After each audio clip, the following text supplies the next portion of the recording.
Igbo people ekenekwa m ndị ọma na-ege m ntị here to the fans and lovers of Ogechi Okeke Njaka. Asị m unu, finally good news at last. Ya bụ first official video Ogechi me mana kemgbe for like 5 days or 4 days up to now. So she has been there, taking care of herself, trying to go for ndị na-emekwa video that a lot of people na say Ogechi apụtabe na gịnị nwana na ihe eji ajisi ike na Ogechi ma anwa apụta na ya bụ first official video ya. I believe one of the more Ogechi of no man on web fugo video before, apart from this very first time I posted here, and she was the one that posted it, thanking all her fans and followers for keeping in touch and always supporting her.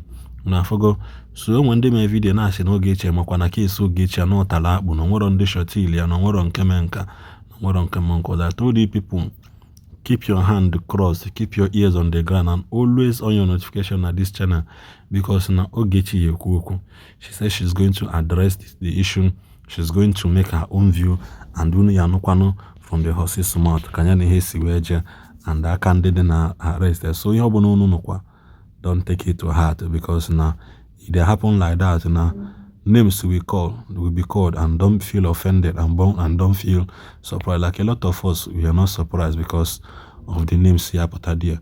But that's by the way, because I am much and they akahaden no ebo Ogechi no boronda hun name expect. Boronda hun name expect. So the end of this video nenelo ene anisi called kwano mbozo ndeba. So biko subscribe to this channel. See you guys next time. Oh, bodonanya ndeba. Bye bye.